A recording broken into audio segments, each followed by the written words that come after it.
Hola. Bueno, comenzamos. Buenos días a todos y bienvenidos. Comenzamos la conferencia Las matemáticas detrás de la ciencia del siglo XX. Por deciros algo, por introducir de alguna manera muy brevemente, porque Manuel va a tener la palabra enseguida. Como sabéis, yo enseño química y enseño matemáticas, pero la verdad tengo también interés en otras muchas disciplinas, o al menos en parte de esas disciplinas. E igual que todos vosotros, pues tengo muchas aficiones. Yo tengo muchas aficiones. Vosotros estáis conociendo las vuestras y os estáis formando. Lo que me interesa y lo que quiero decir es que de todo esto, lo importante y lo fundamental, lo que me interesa a mí es encontrar la relación en todas esas cosas que me atraen y por las que siento curiosidad. Esa relación al final converge en uno. Y en eso consiste, y a esto es a lo que os estoy provocando, ¿no? A fijaros en esa conexión que tiene todo con uno, ¿no? De eso va a ir la conferencia. Se trata de conectar. Conectar todo lo que vamos a escuchar con lo que conocemos, con lo que ya sabemos y con nosotros mismos. Conectar los hechos científicos que nos va a mostrar y que nos va a recordar Manuel, muchos de ellos pues bellos, maravillosos, luminosos, otros peligrosos o controvertidos, y la relación con su lenguaje, con el lenguaje que utiliza la ciencia, con las matemáticas. Conectar con la historia de la ciencia y con los seres humanos protagonistas de esa historia. Hacer cuentas con su utilidad y con su gran dosis de belleza.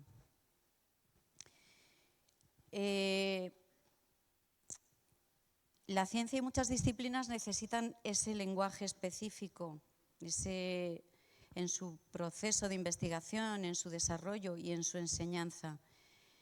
Y también tenemos que caer en la cuenta que en muchos casos han sido las propias matemáticas, no son solo un instrumento, sino que han sido las propias matemáticas las que han conducido a grandes descubrimientos y a muchos inventos preciosos y realmente útiles.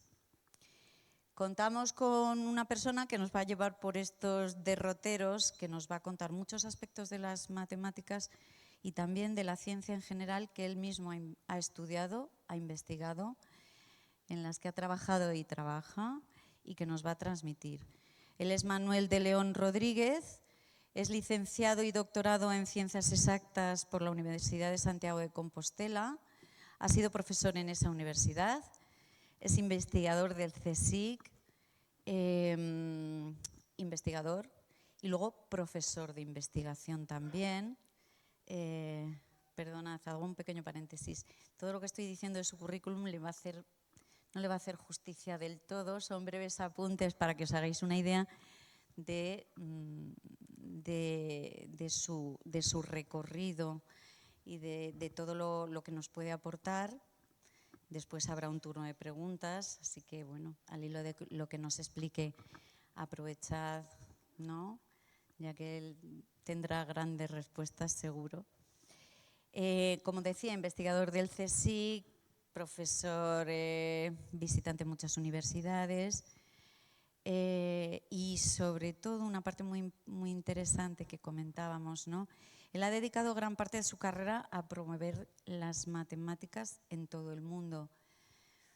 No solo enseñando matemáticas, sino enseñando a enseñar las matemáticas, enseñando a descubrir y a transmitir la belleza y la utilidad de las matemáticas.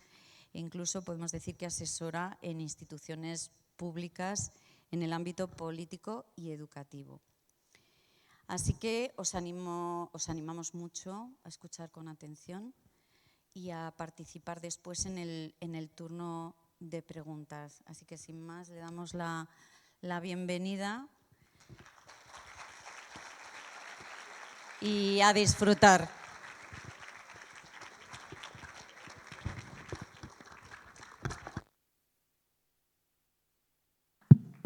Muchas gracias, María del Carmen, por la presentación. Antes de nada, aquí veis que tengo dos afiliaciones en mi nombre. Uno es el ICEMAT, que es el Instituto de Ciencias Matemáticas del CSIC. ¿Sabéis todos lo que es el CSIC?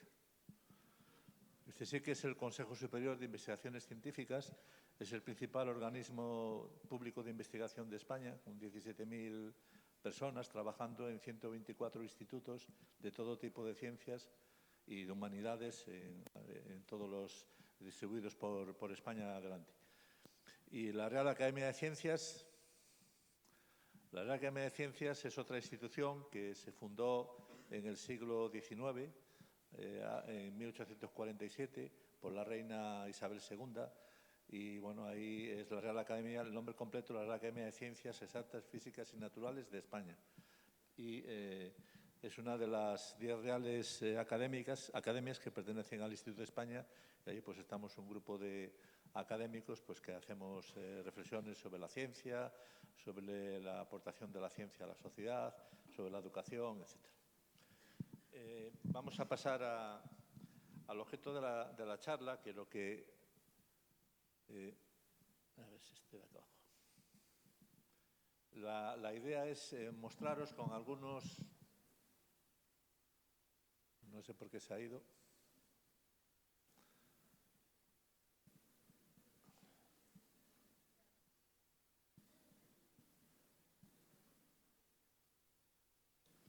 No sé por qué no funciona.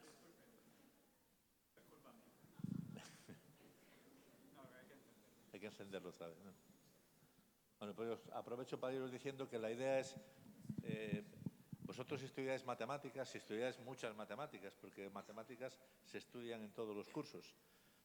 Y entonces a veces se pregunta uno, bueno, ¿por qué estudiamos tantas matemáticas? ¿Por qué las matemáticas? ¿Por qué me hacen estudiar estas ecuaciones de segundo grado y rectas y triángulos y todas probabilidades, todas estas cosas? Bueno, pues porque el motivo es que las matemáticas son las que impregnan toda la ciencia y toda la tecnología del mundo en que vivimos, y entonces hay que saber que detrás de cualquier cosa, aunque no la veamos, están las matemáticas, y por eso hay que conocer matemáticas para que nos convirtamos en ciudadanos, que sepamos entender lo que ocurre a nuestro alrededor y que tengamos una opinión crítica sobre todas las cosas que ocurren en nuestra sociedad. ¿Por qué estudiar matemáticas? Por ejemplo, Platón lo tenía muy claro en la República, pues que hace hablar a Sócrates debatiendo con Glaucón y dice, ¿no has observado que los calculadores, los de matemáticas, por naturaleza son rápidos en todos los estudios, en tanto que los lentos, cuando son educados, también mejoran en su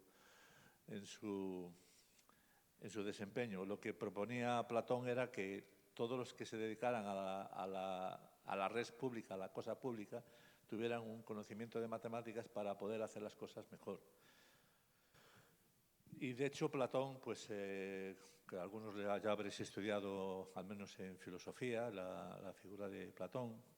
Platón es el que da el nombre a las academias, porque la primera academia, la Academia de Platón, estaba en unos jardines que le prestaba un noble que se llamaba Academus, y de ahí viene la palabra academia, y esa es la razón de que ahora existan esas academias, ¿no?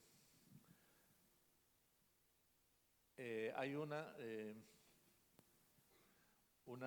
ya que es la Semana de las Ciencias y de las Artes y de las Ciencias, fijaros en lo que decía Leonardo da Vinci. Leonardo da Vinci se dedicaba a casi todo, pues le interesaba todo, y en su Tratado de la Pintura, Leonardo da Vinci decía que una ciencia, para considerarse ciencia, tenía que tener matemáticas. Él se lo preguntaba en un capítulo de ese tratado, que era si la pintura es ciencia o no. Hay mucha ciencia en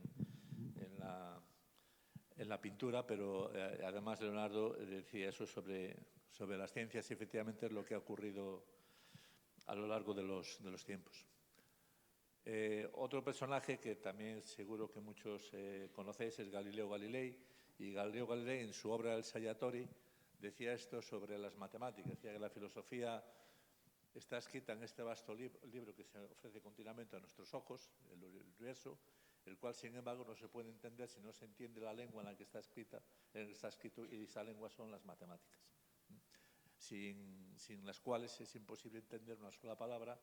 Sin ellos, sin esos caracteres, triángulos, círculos y otras figuras geométricas, solo se conseguía vagar por oscuros laberintos. Eso pues va viendo la importancia que tienen las matemáticas desde ya los tiempos antiguos.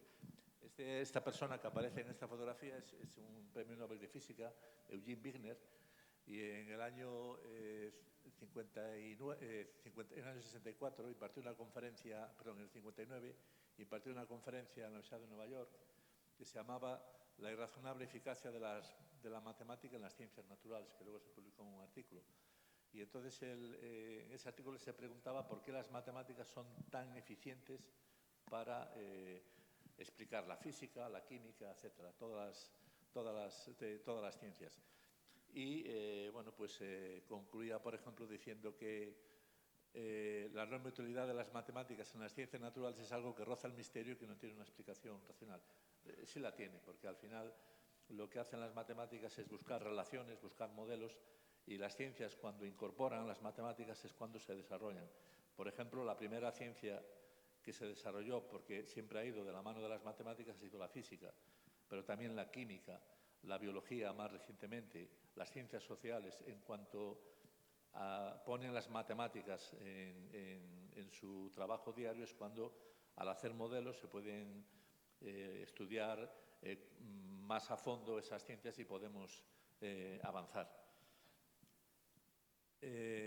Y voy a poner algunos ejemplos de los grandes avances que se han producido en el siglo XX, las grandes revoluciones de la ciencia, y cómo las matemáticas están detrás de cada uno de esos avances. Podría elegir algunos más, pero con esto yo creo que podemos hacernos una idea. Por ejemplo, la mecánica cuántica. Todos habéis oído hablar de los computadores cuánticos, la información cuántica. Bueno, pues la mecánica cuántica aparece casi por sorpresa, porque a finales del siglo XIX hay una afirmación que se atribuye, pero que no está contrastado, a Lord Kelvin, que decía: ya no queda nada nuevo por descubrir en física, todo lo que queda es una medición cada vez más precisa, es decir, aproximar hasta más decimales, pero ya está todo dicho. O sea, la física ya se ha terminado, la ciencia se ha terminado. Es a finales del siglo XIX. Y, de hecho, esa cita es una paráfrasis de Michelson, que afirmó: parece probable que la mayor parte de los grandes principios subyacentes hayan sido firmemente establecidos. Un eminente físico, entonces ahí se lo atribuyen a Lord Kelvin, señaló que las futuras verdades de la ciencia física deben buscarse en el sexto lugar de los decimales. Es decir, que a finales del siglo XIX la física había terminado. No había nada nuevo que decir. Pero había problemas que no se habían resuelto.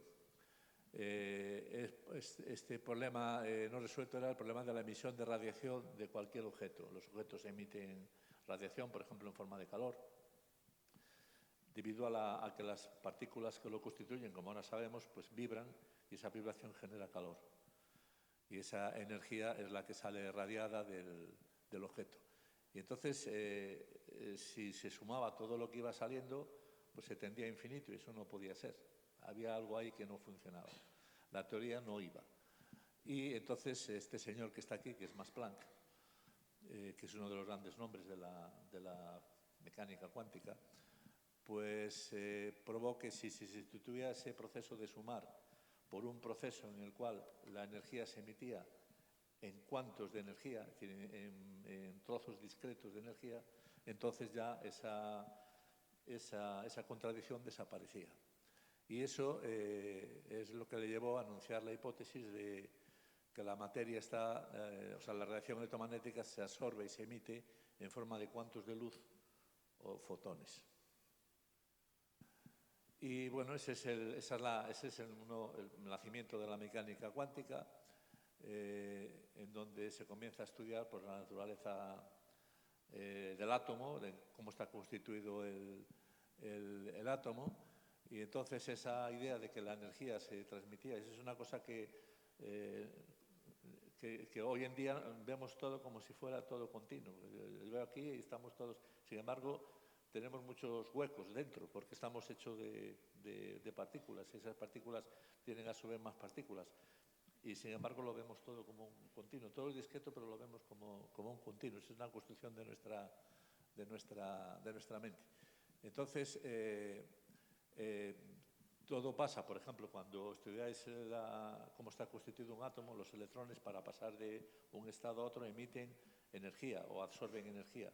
Si van a subir o si van a caer a otro orbital con menos energía. Pues esa energía se emite a trozos, los cuantos, no es continua. Habrá como saltos, ¿no? Y bueno, pues entonces la otra idea detrás de esta teoría era que las partículas se pueden comportar como partículas o como ondas. Eso ya es una controversia que venía de los tiempos de Newton y de Huygens. Unos defendían la naturaleza ondulatoria de la luz y otros la naturaleza corpuscular, porque la luz se comporta de las dos maneras según las circunstancias. Bueno, pues nos hemos quedado otra vez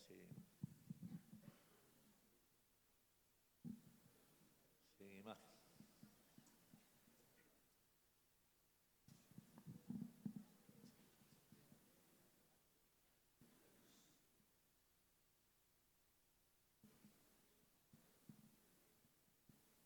Bueno, este es otro de los nombres importantes de la mecánica cuántica, Redinger.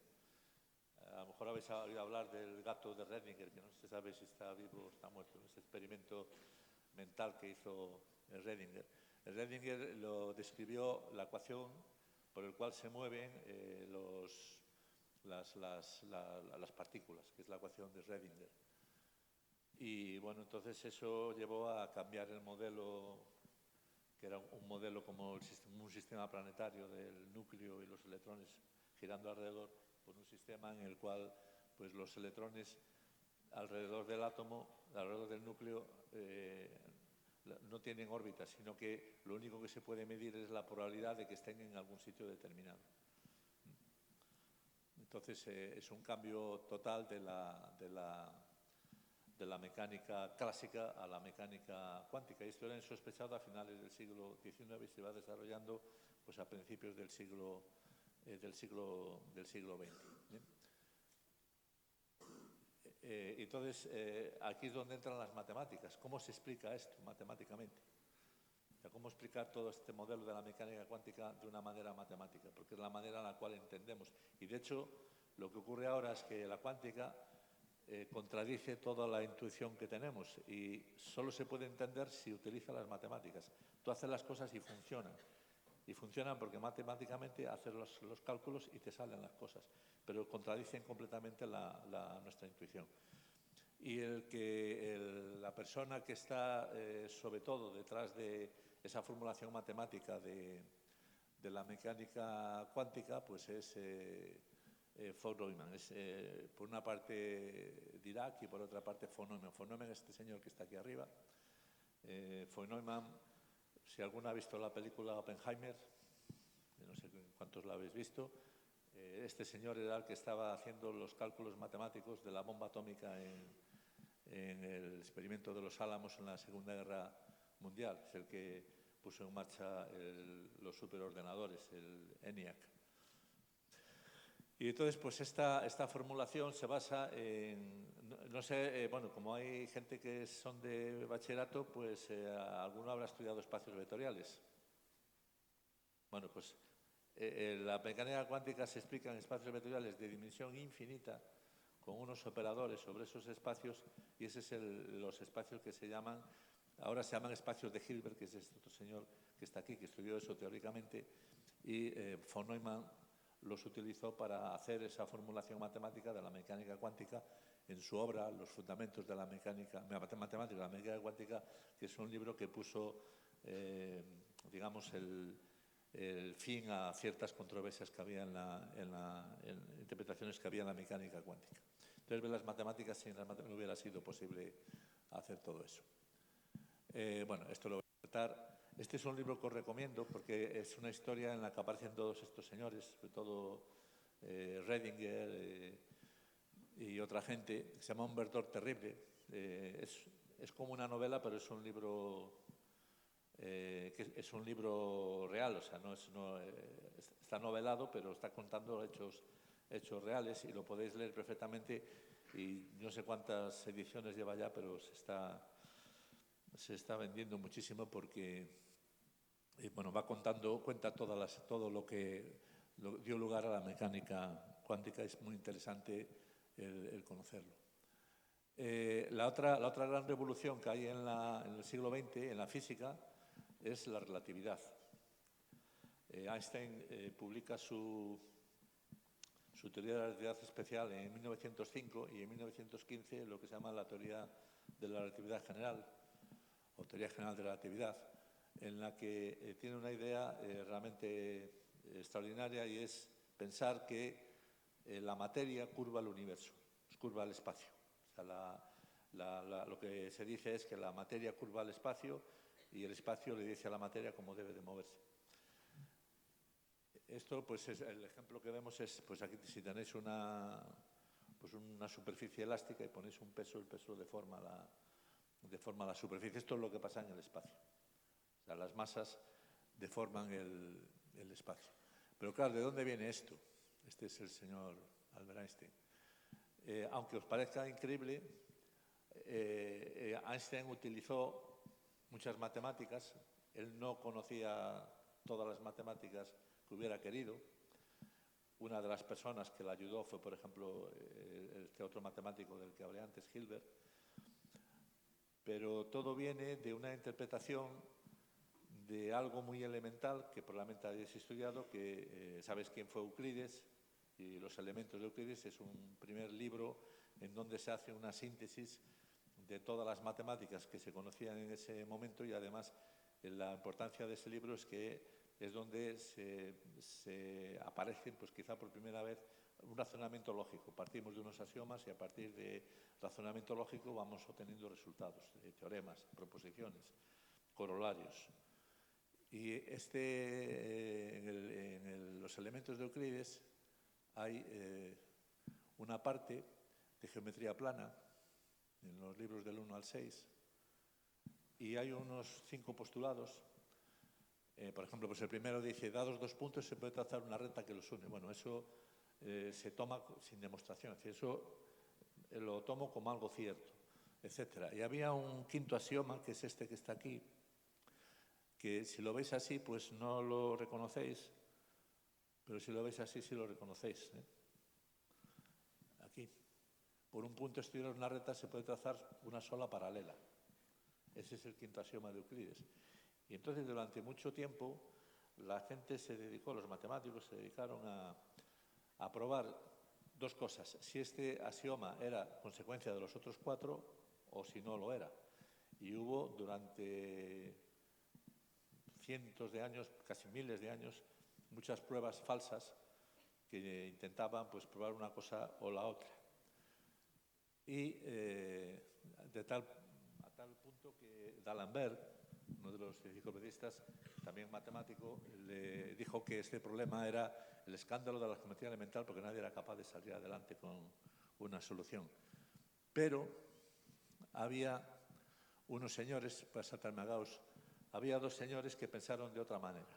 Uno era János Bolyai, que era hijo de otro matemático húngaro, Farkas Bolyai, y el padre le había dicho, tú a este tema no te dediques, porque esto no tiene solución. Pero claro, como hacemos siempre caso a lo que nos dicen nuestros padres, él se dedicó a estudiar el problema del quinto axioma.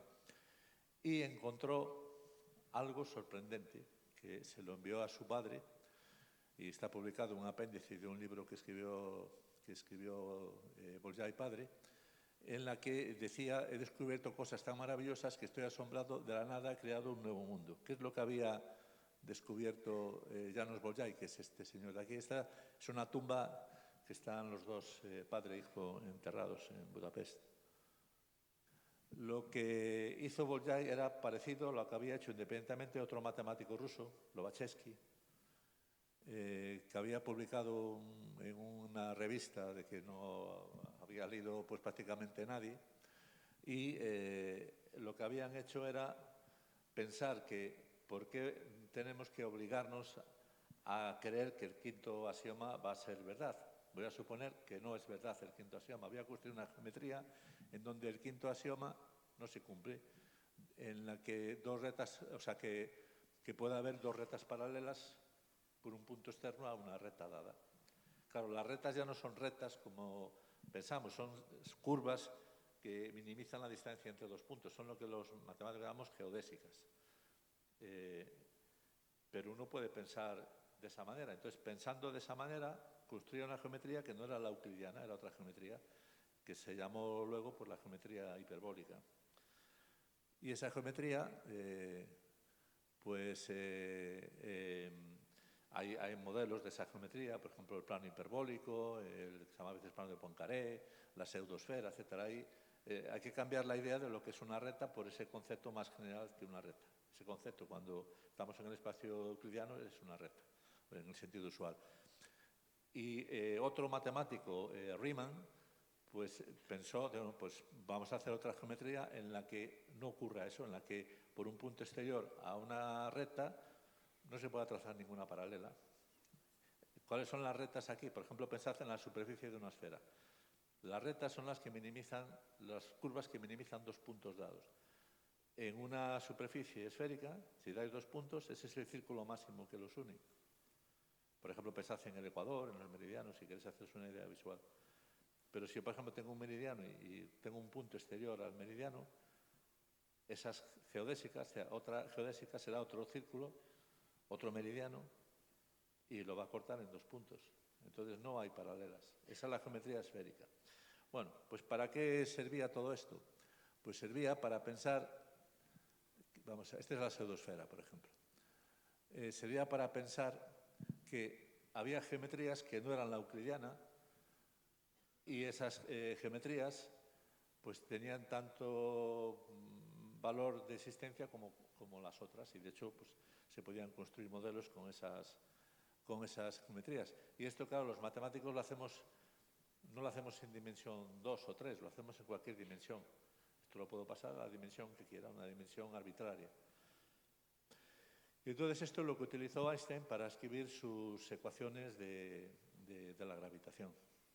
Lo utilizó y esto nos da pie a que pensemos en, porque recordad que lo que estaba diciendo al principio, la idea original de Einstein es la materia curva al espacio que tiene a su alrededor. La Tierra curva al espacio que nos rodea. Pues, ¿cómo lo curva? ¿Cuál es la curvatura de ese espacio? Pues esa curvatura dependerá del tipo de geometría que tenga el universo. Entonces, el universo puede tener diferentes geometrías. Lo que tenemos que ver es que si nuestras observaciones nos dicen que es de este tipo de geometría o este otro tipo de geometría. Lo que se sospecha, porque se puede medir la curvatura. Por cierto, la curvatura se mide haciendo triángulos cuando tienen los astrónomos esas imágenes de galaxias y de estrellas. Entonces, lo que se sospecha ahora es que es bastante plano el universo. Pero esa es la idea, y Einstein utilizó todo eso más todos los desarrollos de la disciplina que se llama geometría diferencial, que es a lo que yo me dedico, para escribir sus ecuaciones y desarrollar sus teorías. De hecho, Einstein le escribía a un matemático italiano, que es uno de los que desarrolló todas estas ideas, qué suerte tenía, en una carta dice, qué suerte tienen ustedes que pueden cabalgar por esos campos de las matemáticas sin ningún problema, mientras que yo me tengo que esforzar todos los días para poder entender algo, ¿no? Pero eso es lo que está detrás de la relatividad, la geometría. Y hay dos libros que os recomiendo. Este es uno mío, pero bueno, mejor este de Benjamin Labatut, Maniac, porque Maniac es como una novela, pero no es una novela, y es la historia de von Neumann contada por toda la gente que rodeaba de von Neumann, aunque algunas citas son reales y otras son imaginadas por el MANIAC, que son las siglas de uno de los superordenadores que construyó von Neumann, que es uno de los padres de la computación. Bueno, y vamos a otro, ahora podemos hablar de von Neumann. La otra revolución que ha habido en el siglo XX es la revolución de la computación. La computación es mucho más antigua, pero el desarrollo de la computación, tal como la entendemos hoy, nace en el siglo XX. Y bueno, los ordenadores que utilizamos funcionan con algoritmos. Un algoritmo pues es una serie de reglas, de pasos, que nos van diciendo paso 1, haz esto, paso 2, luego haces esto. Luego, pues lo que haces, por ejemplo, un algoritmo es cuando multiplicáis dos cantidades. Estáis haciendo un algoritmo, o cuando dividís, o cuando estáis una raíz cuadrada. Esos son algoritmos. Vais haciendo según unas reglas que están definidas. Eso es lo que se tiene en los ordenadores, algoritmos que van reproduciendo lo que se les ha dicho que vayan haciendo. Y las máquinas, que ahora se llaman máquinas digitales, antes eran máquinas analógicas. Analógicas quiere decir que utilizando algún fenómeno físico se daba un resultado numérico. Ahora lo hacemos con los ordenadores y de manera digital usamos siempre pues, para los programas los bits, los ceros y los unos. Esta, por ejemplo, es una primera máquina para hacer cálculos que nunca llegó a construirse. Es la máquina diferencial de Babbage, que está inspirada en los telares. Esta es una reproducción que se puede ver en el Museo de Ciencias de Londres y está inspirada en los telares. De hecho, en los telares se metían tarjetas perforadas para cambiar los diseños diferentes que se hacían en los tejidos y es lo mismo que cuando se empezaron a hacer los primeros ordenadores se hacían con tarjetas perforadas exactamente igual que con los telares. Bueno, pues y por cierto, la primera persona que hizo un programa de ordenador, que podríamos llamar así, fue esta señora de aquí, que es Ada Lovelace. Era hija de Lord Byron. Y fue la que introdujo estos conceptos de if, then, go to, for, que son las que se utilizan en los programas de ordenador. Bueno, vamos a saltarnos esto. Estos son los primeros ordenadores que se iban haciendo. Desgraciadamente, la Segunda Guerra Mundial obligó a hacer ordenadores que fueran muy potentes para hacer los cálculos, sobre todo los cálculos relacionados con la bomba atómica, porque la bomba atómica, que es una esfera, no se sabía cómo se iba a disipar la energía. Entonces tenían que hacer muchas pruebas matemáticas antes de ponerla en marcha. Entonces se desarrollaron estos ordenadores, por ejemplo el ENIAC, el EDVAC, o sea, son ordenadores que ahora vosotros en el portátil que tenéis seguro que tiene más potencia que alguno de estos, pero luego estos fueron, a raíz de la Segunda Guerra Mundial se fueron construyendo más, por ejemplo este es el Manchester Mark I en Manchester, el Lias Machine, que es en Princeton. Bueno, y ahora estos son ya modernos, ¿verdad? Los ordenadores modernos, los superordenadores son de otra manera, son como armarios que están todos conectados y refrigerados con máquinas que van refrigerando. Este, por ejemplo, es el Mare Nostrum que está en el Barcelona Supercomputer Center. Lo podéis visitar alguna vez. Es una iglesia desacralizada y ahí en la iglesia está el superordenador. Ha cambiado mucho, claro. Bueno, pues esta es una de las contribuciones que hizo von Neumann a esta máquina MANIAC, por eso es el título de ese libro de la Batut, MANIAC. Aparte de que él era un poco maniático. Era Mathematical Analysis Numerical Integrated and Automatic Computer Model. Y hay una persona que tiene una contribución enorme al desarrollo de la computación, que es Alan Turing, que a lo mejor los que habéis visto la película de Cumberbatch, la película el Imitation Game, el juego de imitación, que es una parte de la vida de Alan Turing. Alan Turing es el que descifró los códigos de la máquina Enigma en la Segunda Guerra Mundial, ahorrando muchas muertes y acortando la guerra, creo que un par de años, pero hizo muchas otras cosas y en particular hizo lo que se llama la máquina universal de Turing. Este es Turing, de pequeño, Turing era un atleta, los que habéis visto la película recordaréis que estaba siempre corriendo campo a través. Estuvo a punto de ir a las Olimpiadas en representación del Reino Unido. Y bueno, pues Turing hizo una construcción que se llama, lo voy a pasar aquí para no... lo que es una máquina universal de Turing, que es algo parecido a esto. Podéis pensar que tenéis una cinta infinita y en esa cinta hay dibujados cuadraditos. En esos cuadraditos se ponen, por ejemplo, ceros o unos.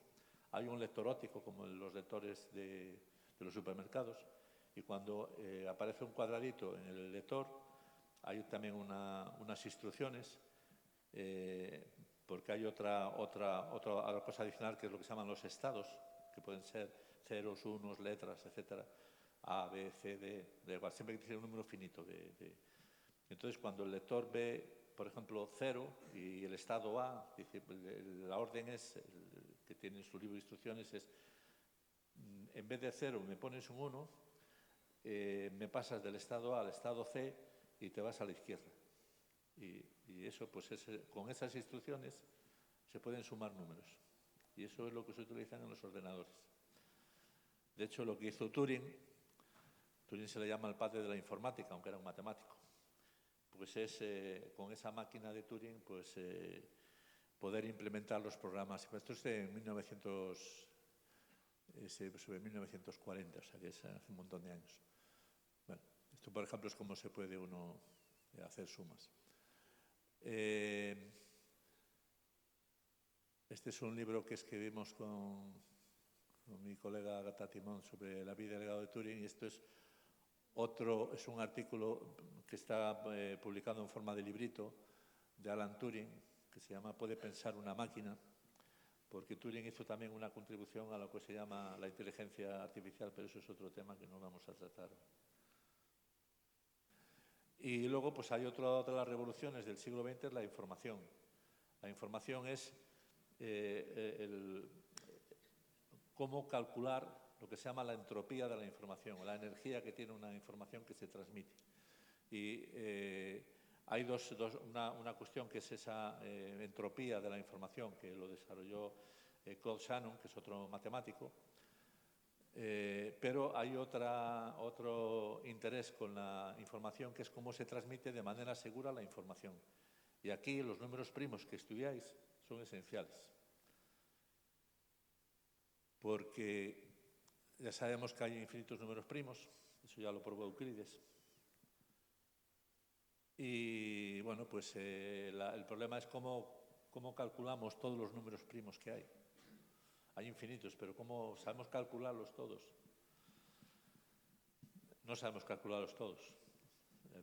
De hecho, esa es una de las conjeturas de un problema que se llama el problema del milenio, uno de los problemas del milenio. Y hay se llama la hipótesis de Riemann. Es lo que dice es que ese problema de saber cuáles son todos los números primos está relacionado con encontrar los ceros donde se anula una cierta función, y ese es el problema que no se sabe resolver y no lo ha resuelto todavía nadie. Al que lo resuelva le dan $1 millón. Pero los números primos, aunque no sepamos todos los que hay, porque son infinitos, pero sí sabemos calcular muchos, porque hay muchas maneras de calcular números primos. De hecho, hay una red internacional que usan ordenadores para ir calculando números primos según diferentes algoritmos que hay, ¿no? Pero ¿por qué es importante conocer que los números primos? Pues vosotros habéis hecho en las clases descomposición de un número en factores primos.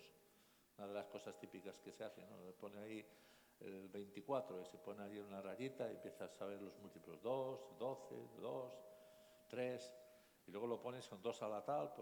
Bueno, eso es en lo que se basa, usando un teorema, se llama el pequeño teorema de Euler, es en lo que se basa la criptografía segura. O sea, cuando vosotros hacéis, por ejemplo, una compra por Internet, estáis haciendo una compra segura, pues aparecen unos símbolos que indican que la compra es segura, porque estáis utilizando lo que se llaman claves criptográficas públicas, que se basa en que cuando yo tengo, o sea, se basan en que yo sé el número, que es producto de dos primos, pero no sé descomponerlo.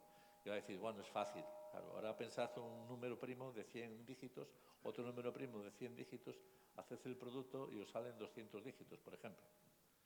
Ahora coges el número de 200 dígitos y hagas la descomposición en números primos a ver qué te sale. Estarías toda la vida y haciendo y seguramente no terminarías de conseguirlo. Entonces, en eso se basa, por eso es importante conocer muchos números primos muy grandes. Porque utilizando eso y ese teorema de teoría de números, que es un teorema muy sencillito, pues estos tres señores, Rives, Shamir y Aldelman, que están aquí en esa época, pues lograron desarrollar un algoritmo, un método criptográfico que se llama de clave pública, porque sí se sabe la clave, pero no se sabe desentrañar. Y eso es lo que se basan pues todo lo que hacemos por internet de compras. De hecho, cuando empezaron a hacer esto, iban a los congresos y lo explicaban y tenían a señores de la CIA que trataban de que no lo explicaran y trataban de impedirle que dieran esas conferencias. Pero afortunadamente lo pudieron proporcionar a todo el mundo y es la primera clave, sistema criptográfico de clave pública. Ahora se utilizan, que son matemáticas, números primos, pero se utilizan ahora unas se llaman curvas, una especie de curvas algebraicas, que los puntos tienen la propiedad de que se multiplican como si fueran números. Hay una especie de multiplicación y entonces se utiliza eso en vez de la descomposición, de los números primos, porque es todavía más segura. Y bueno, y en algún momento, porque ahora se está tratando de construir ordenadores cuánticos, pues cuando haya ordenadores cuánticos será mucho más. Ahora lo que hay son algunos prototipos. Podrán ser capaces de hecho se están desarrollando ya algoritmos que son de criptografía cuántica, para que cuando estén los ordenadores actuando ya tengamos las respuestas para poder seguir haciendo, enviar mensajes seguros. Este es un libro que os recomiendo, que lo puede leer cualquiera porque es muy entretenido, es de un matemático británico, Marcus de Satois, que se llama La música de los números primos. Tiene varios libros y este es muy bueno y él se dedica a la teoría de números y describe por qué son importantes los números primos. Y lo que decía antes de la teoría de la información es la desarrolla este hombre, Cosano, y hay un artículo que se llama Una teoría matemática de la comunicación, que es el artículo fundacional de toda la teoría de la información. Y bueno, es calcular la entropía, es decir, calcular la energía. Entonces lo que te dice es cuál es el mejor método para transmitir información. Y bueno, ¿y qué tiene que ver esto con las matemáticas? Los logaritmos.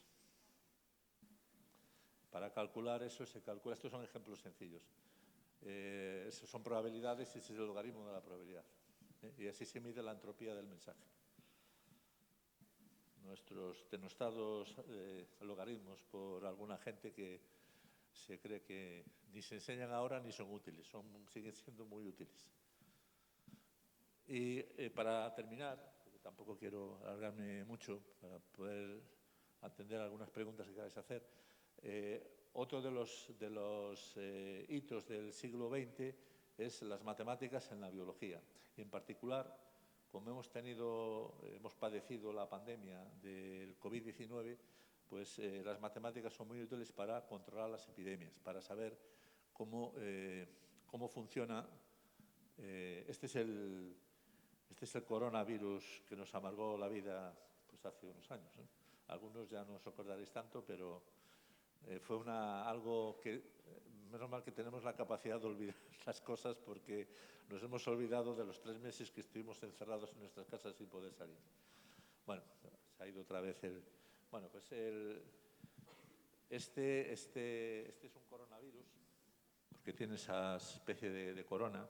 A ver si mientras tanto vuelve la imagen, porque para lo que sigue sí que necesito que vean las imágenes. Pero los virus son proteínas que están envueltas en una capa, generalmente que se llama la cápsula, y luego tiene una envoltura de lípidos. Por eso nos recomendaban lavarnos las manos tanto, porque al lavar las manos se destruye el virus. Por eso había que lavarse las manos tantas veces. Y lo curioso lo curioso de los virus es que tienen simetrías. Y esas simetrías son las que utilizan porque los virus tienen que mandar su material genético a una célula, porque ellos no pueden reproducirse por sí mismos. Entonces tienen que meter su material, lo tienen que meter en la célula a través de la pared de la célula. Y por ejemplo, es un virus, la forma que tiene un virus, el virus de la rubiola y el virus de la hepatitis. Y si os fijáis, eso es un icosaedro. Esa es la forma que tiene, porque cuando se construyen las proteínas acaban con formas de ese tipo. Este es otro virus que tiene una simetría, por eso cuando estudiáis simetrías, por ejemplo, en el estudio de la virología es importante conocer esas simetrías de los virus. Esto tiene una simetría como un helicoide, ¿no? Por ejemplo, pues es la forma que tiene el virus del tabaco, el virus del mosaico del tabaco o el virus de la gripe. Y este es otro virus que nos da mucho miedo, no es peor que los otros, que tiene una simetría más compleja. Hay una simetría cilíndrica y luego tiene esos anclajes para anclarse en la pared de la célula. Y tiene una simetría hexagonal. Y esta, por ejemplo, es una investigadora que estudia este tipo de cosas, sobre las simetrías que tienen los virus. Hay mucha gente estudiando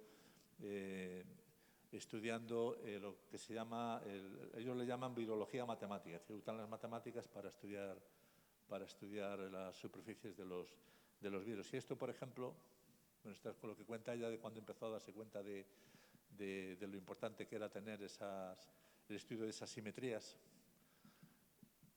Esto, por ejemplo, pues esto es a la izquierda es una foto del papilomavirus y a la derecha es lo que se llama la teselación de Penrose en torno a una esfera. Parece que es lo mismo, ¿no?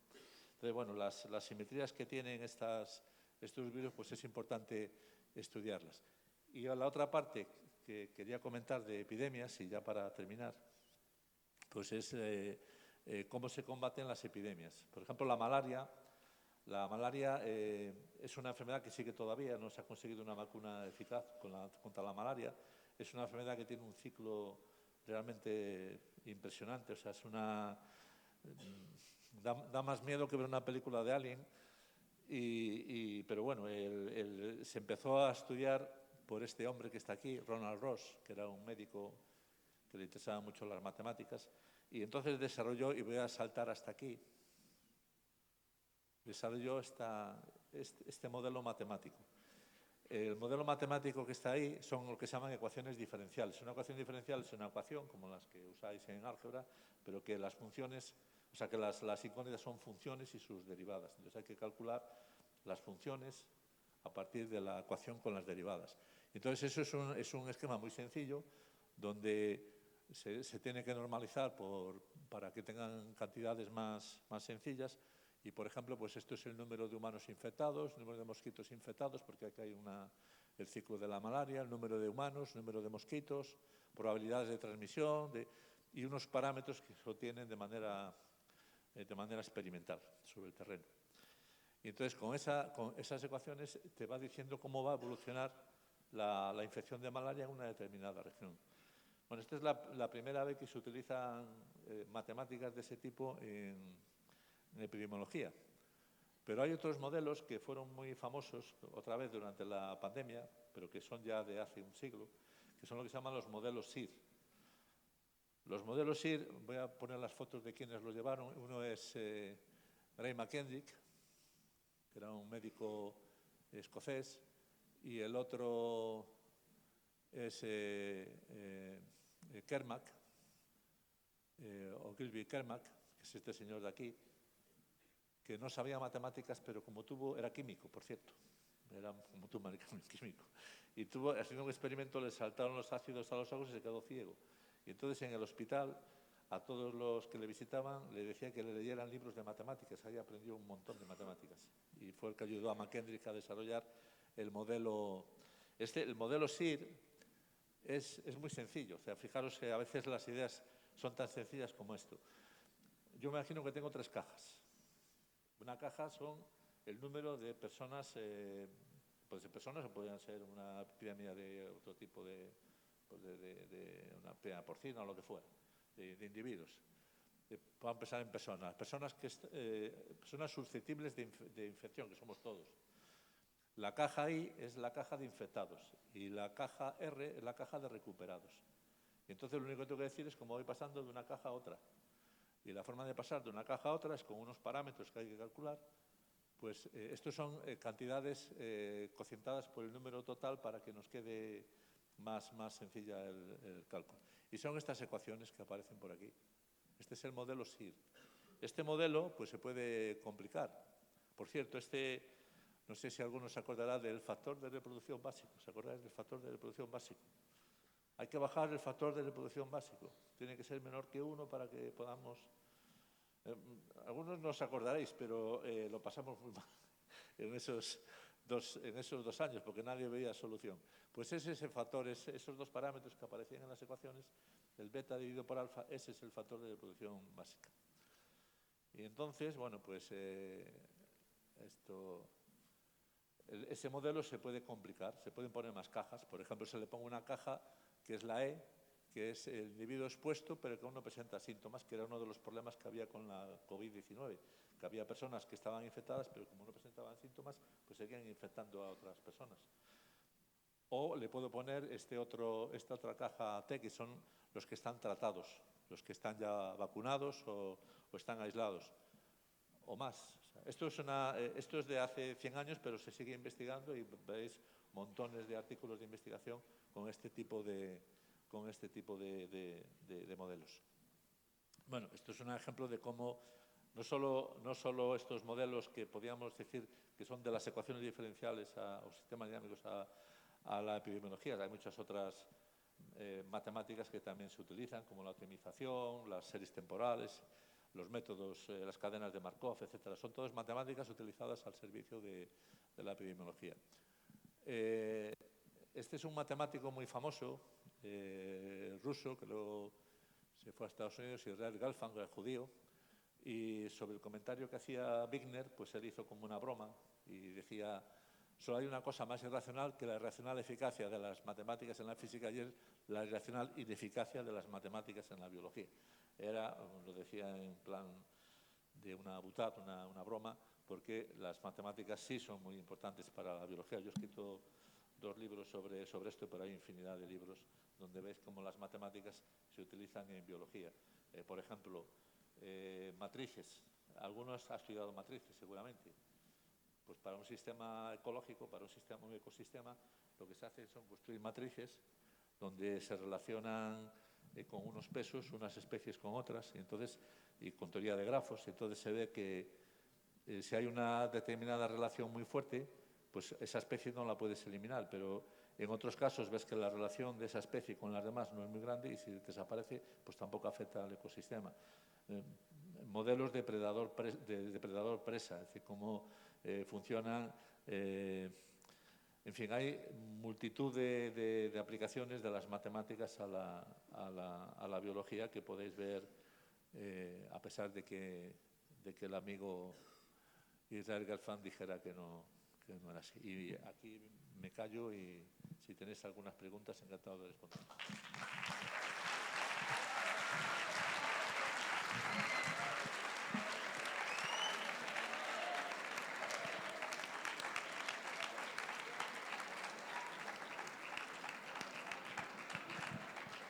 Una cuestión que quería comentar es que estos son, digamos, cómo las matemáticas han intervenido pues están en el sustrato de la ciencia que se ha desarrollado en el siglo XX. No hemos hablado de inteligencia artificial, aunque sí hemos hablado de Turing y de ordenadores, pero podéis imaginar que todos estos cambios en la ciencia, que es nuestra manera de entender el universo, ha tenido una influencia enorme en la sociedad y eso ha influido también en las artes. Hay artes que se han ido desarrollando de una manera diferente porque había esta manera diferente de entender el mundo a la que había en el siglo XIX. Y lo podéis ver, los cambios radicales que ha habido en pintura, en literatura, etcétera, con respecto al siglo XIX, que era todo como más rígido, ¿no?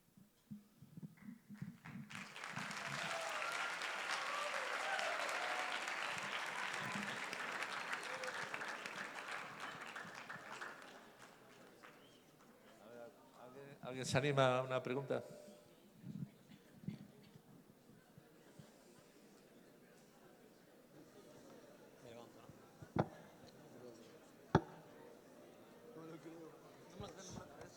Hola. Sí. Bueno, ahí atrás. Allí hay una...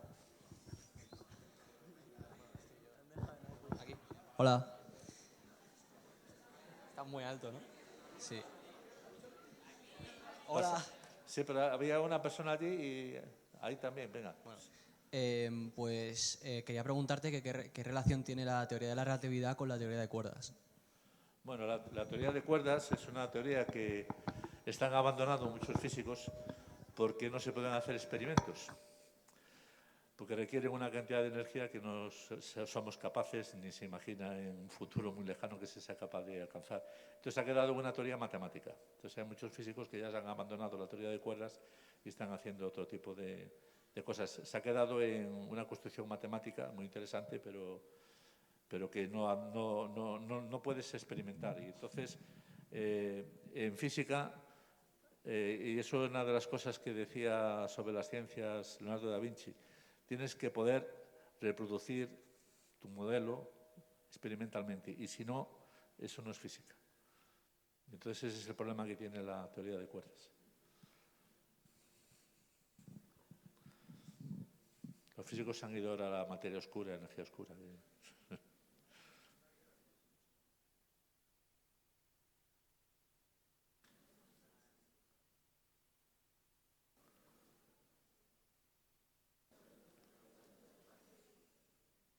Hola, me llamo Julia y soy de segundo bachillerato biosanitario. Y es que durante toda la presentación me ha estado surgiendo la duda de dónde sale su pasión por las matemáticas, y luego también si puedes hablarnos de algún trabajo que estás haciendo actualmente, no sé. Bueno, cuando era como vosotros o más pequeño, pues a mí tenía mucha curiosidad por cómo funcionaban las cosas. Me gustaba todo, me gustaba saber. No sé qué hubiera sido, podría haber elegido cualquier otra, seguro que me hubiera dedicado a hacer investigación, porque eso me gustaba saber por qué funcionaban las cosas de una manera determinada o cuál era el universo. Fijaros que cuando pensáis en el universo en el que vivimos es una cosa muy extraña, porque las preguntas que hay son de tal naturaleza que no sabemos responderlas todavía ni sabemos si sabremos responderlas en un futuro incluso lejano. Entonces yo tenía esa curiosidad y yo quería estudiar, me gustaba mucho la antropología, me gustaba mucho la cosmología, me gustaban las matemáticas, me gustaba la biología, me gustaba la historia. Y entonces pues en Santiago estudiaba matemáticas con la idea de que a lo mejor después estudiara física, porque el primer año era común, pero luego ya me gustaron más las matemáticas y me quedé en Santiago estudiando matemáticas. Ahora hago física matemática, o sea, geometría diferencial y física matemática. Te puedo enseñar un paper que tengo ahí, por ejemplo, uno de los que estoy haciendo últimamente, pero son cosas, lo que estamos tratando es de hacer modelos para la mecánica o para lo que se llaman las teorías de campos clásicas y teorías de campos cuánticos, modelos matemáticos que les enseñen que ayuden a los físicos a entender mejor los problemas que están estudiando, problemas de integrabilidad, aproximaciones numéricas, etc. Entonces la geometría y en general las matemáticas lo que hace es les da esa posibilidad de poder entender mejor lo que haces, que es lo que, por ejemplo, lo que hacía Einstein. Entonces, bueno, pues esas son las cosas que hago. Te puedo decir nombres, pero sí, os van a sonar cosas raras y tampoco... Muchas gracias. Y una cosa más que me acaba de surgir ahora. ¿Crees que en pleno siglo XXI has estado hablando todo el rato de revolución de las computadoras? ¿Crees que en el siglo XXI, además de la IA, está ocurriendo alguna revolución más en las matemáticas? Está la parte de la computación cuántica, que los expertos dicen que eso ni 25 años, o sea que puede ser 50 años o a lo mejor nunca, porque es muy difícil hacer los computadores. La teoría está, pero hacerlos es más complicado. Entonces, ese es uno de los temas que están ahora muy trabajados. Y luego la inteligencia artificial. La inteligencia artificial son matemáticas. La inteligencia artificial es lo que se llama el machine learning, aprendizaje automático, y están utilizando, fundamentalmente son funciones de optimización que se utilizan en teoría de control y optimización desde un montón de años en matemáticas, probabilidades, teorema de Bayes, eso es lo que se utiliza, vectores, lo que metéis cuando pedís algo en un modelo de lenguaje, por ejemplo, ChatGPT o lo que sea, se están metiendo vectores y esos vectores tienen unos pesos. Y entonces, para entrenar a la IA, lo que se hace es se le mete, por ejemplo, puedes hacer palabras o grupos de palabras que tienen unos números asociados. Entonces, para entrenarlos, se le meten esos vectores y hay unas funciones que actúan sobre eso de optimización y te sale un resultado. Si ese resultado no es el que esperas que sea acorde con la real, vuelves para atrás, cambian los pesos, vuelves a empezar. Eso es como se entrenan las IAs. Entonces, lo que hace el modelo de lenguaje, lo que se llaman modelos grandes de lenguaje, es ponerte la palabra, o sea, calcular la probabilidad de que la palabra que va detrás de una que te esté respondiendo sea la más probable que vaya en el lenguaje habitual, con lo que ha aprendido. Ahora se hace también con grupos con frases enteras. Pero claro, es un algoritmo que nosotros le hemos metido el programa lo hemos construido nosotros. O sea, que cuando hay gente que dice, no, es que está pensando, no está pensando nada. Está haciendo lo que tú le has dicho que haga. Lo que pasa es que la capacidad de computación que tenemos ahora es tan grande que no notamos que nos parece que nos está contestando en el momento. Pero está haciendo todo el procedimiento, aunque hay programas ahora que pueden estar funcionando, digamos, como si estuvieran instalados en tu ordenador, pero esto los entrenas en las granjas de ordenadores, que es donde están las máquinas de computación.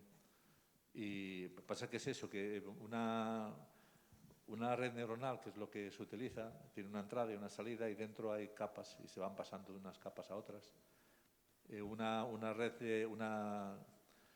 Una IA que tenga, por ejemplo, de modelos grandes de lenguaje, tiene miles de millones de capas.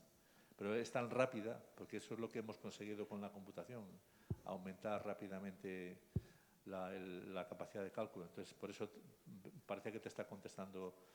Y luego hay gente que dice, no, pero a veces no sabemos lo que pasa dentro de la IA. No, sí sabemos lo que pasa. Lo que ocurre es que como hay tal cantidad, tantos millones de capas, si quisiéramos ver lo que realmente ha hecho, pues estaríamos años para averiguar para un caso concreto qué es lo que ha estado haciendo. O sea, no piensa, la IA no piensa. Muchas gracias. Ay, perdón.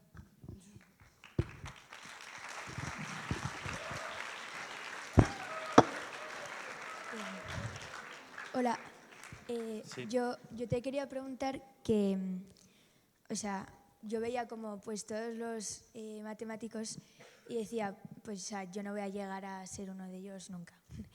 Y seguramente pues no me dediqué a las matemáticas, bueno, o sea, no me voy a dedicar a ellas. Entonces, como muchos de nosotros pues estamos en esta misma posición que pues he explicado, como que digo, o sea, como por ejemplo este científico que hay aquí ha llegado a poder pues desarrollar su teoría porque ha ahondado pues mucho en el estudio, ¿no? Entonces nosotros que pues estudiamos matemáticas un poco, o sea, no tan profundamente, o sea, ¿en qué nos puede ayudar a nosotros pues el estudio de las matemáticas que tenemos, pues que no es por encima porque ahondamos, pero que no es de esta forma? Gracias. os he traído un libro que no lo tengo aquí conmigo, pero se llama ¿Para qué sirven las matemáticas?, que acabamos de publicar. Y precisamente las matemáticas es una de las cosas que hacen, no solo para la gente que se dedica luego profesionalmente a las matemáticas, sino te forma una manera de pensar. Tú no te crees todo lo que te dicen, tienes una manera de pensar lógica. Y eso es lo que aprendes con las matemáticas, y a relacionar cosas. Las matemáticas fundamentalmente lo que te enseñan es a relacionar cosas. Y eso te vale para cualquier cosa que te dediques en la vida, no solo para dedicarse profesionalmente a las matemáticas. Entonces, es bueno porque, por ejemplo, imagínate, tú estás viendo un programa de televisión y te están dando información de unas elecciones, te están sacando unos gráficos. Si no sabes interpretarlos, te pueden estar engañando. Hoy en día, además, con las cosas que se hacen con inteligencia artificial, te engañan mucho más. Entonces hay que saber tener ese espíritu crítico, que es algo que te enseñan las matemáticas. Y por eso son útiles para todos, para el que se va a dedicar profesionalmente y para el que se va a dedicar a otras cosas. Te forma la cabeza de una manera determinada. Y es la única materia que lo hace. Porque trata de manera abstracta las cosas, no de manera concreta.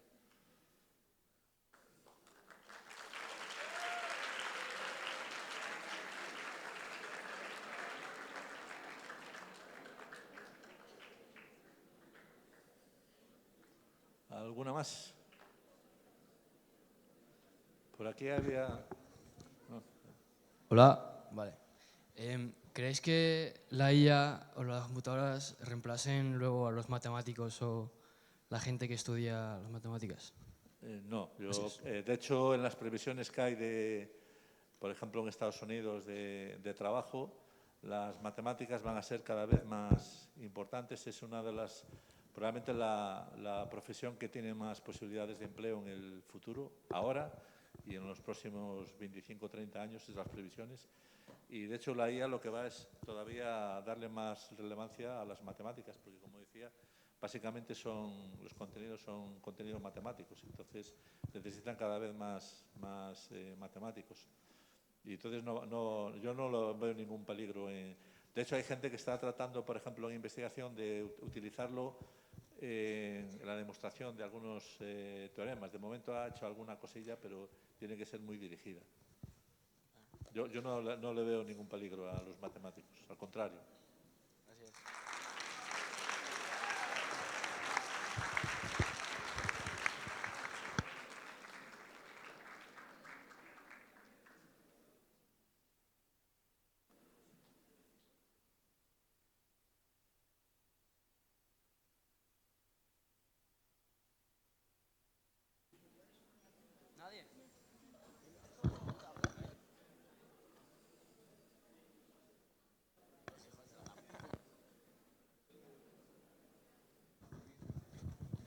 Que es verdad que 0,9 periodo es igual a 1 y a partir de esta pregunta, ¿qué opinas de las incongruencias matemáticas? Bueno, eso es cierto. Claro, el 0,9999, etcétera, eso es lo mismo que 1. Hola. Pero las matemáticas tuvieron un problema a finales del siglo XIX que se llamaba la crisis de los fundamentos de las matemáticas, porque había cosas que no estaban, había contradicciones. Y entonces lo que se hizo fue trabajar sobre eso y hacer una mejor fundamentación de las matemáticas. Las matemáticas funcionan desde tiempos inmemoriales y no fallan. Y eso llevó a una cosa muy curiosa, que hay afirmaciones en matemáticas que no se puede demostrar que son verdaderas o que son falsas. Y eso lo demostró un matemático alemán,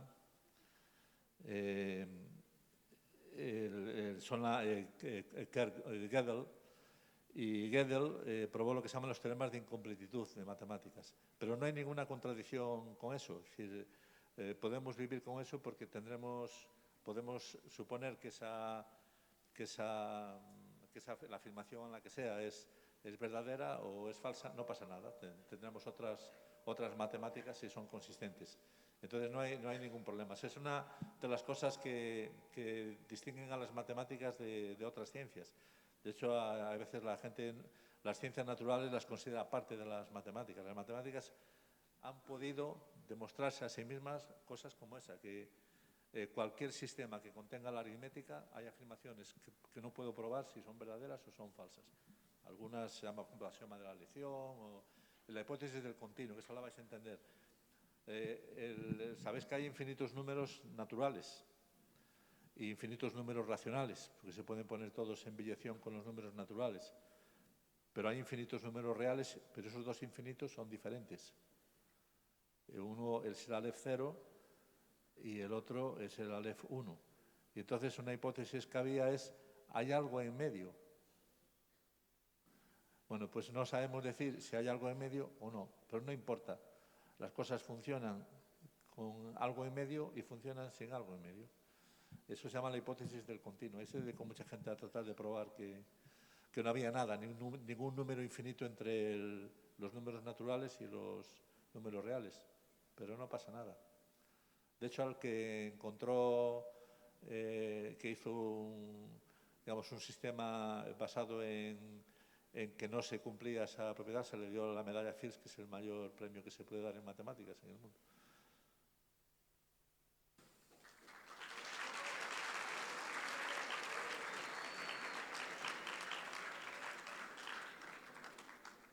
Aquí, justo aquí abajo.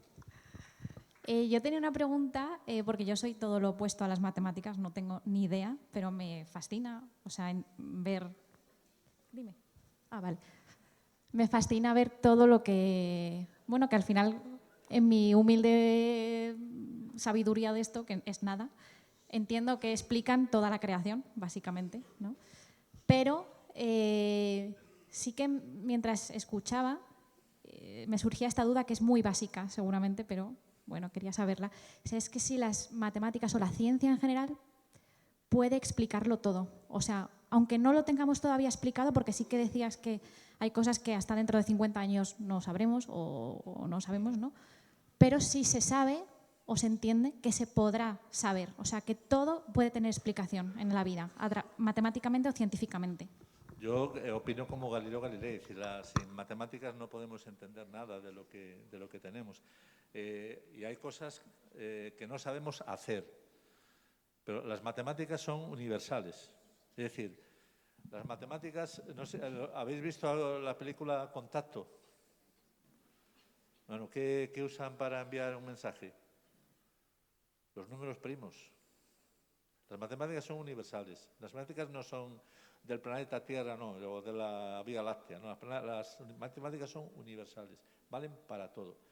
Hay matemáticas que todavía no les hemos encontrado un uso. Porque a veces los matemáticos, como decía Wigner, vamos por delante, hacemos algo y decimos, ¿esto para qué servirá? Pues se le encuentra que sirve para algo. Y al revés, hay cosas que se desarrollan porque es necesario hacer un modelo para tal cosa, ¿no? Una epidemia, pues se hace. Pero las matemáticas no se pueden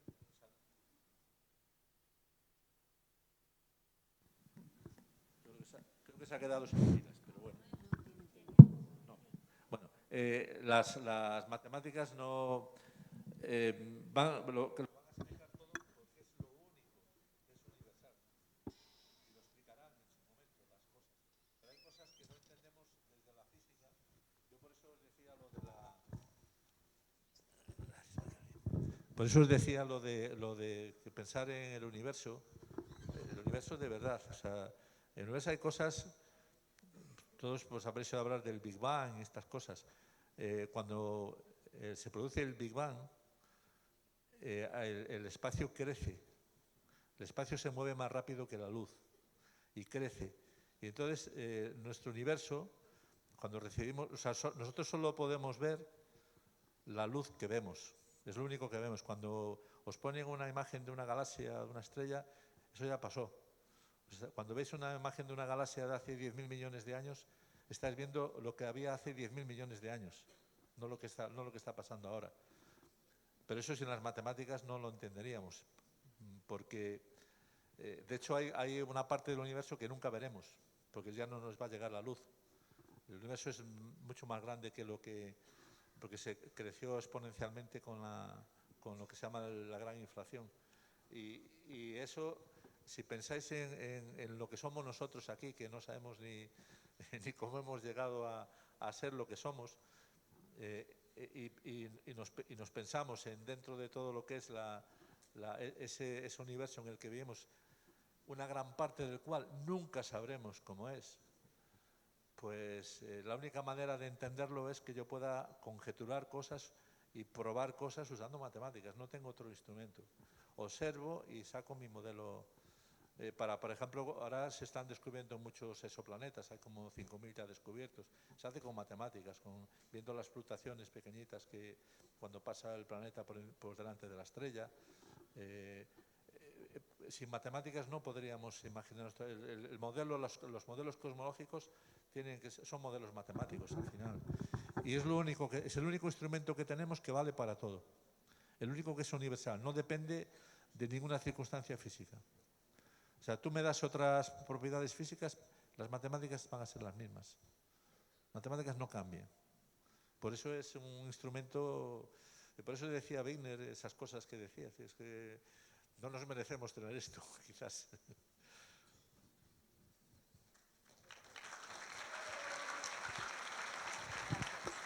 Vale.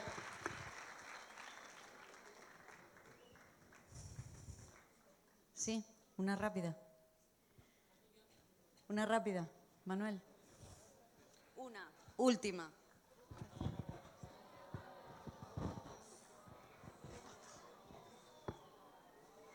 Hola, que las matemáticas le parecen difíciles a mucha gente y ¿tú en algún momento de tu carrera has pensado en dejarlo o cuál ha sido la mayor dificultad que has tenido que afrontar en las matemáticas?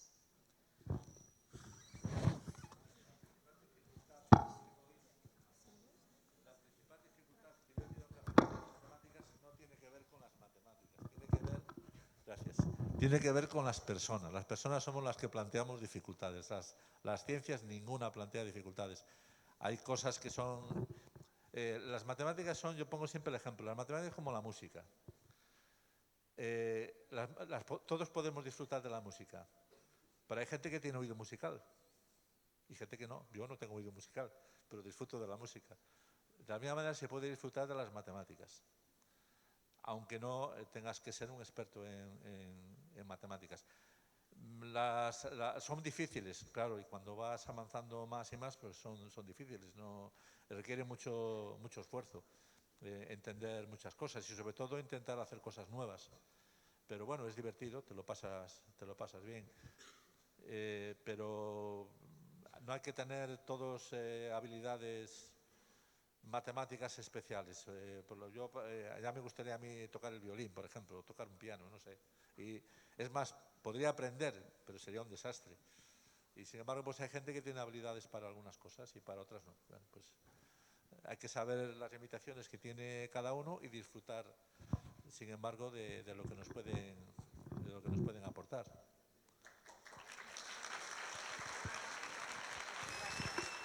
Bien. No, ahora ya sí que sí. Vale, escuchamos un momento, cerramos como es debido. Dos cosas. Una, que nos queda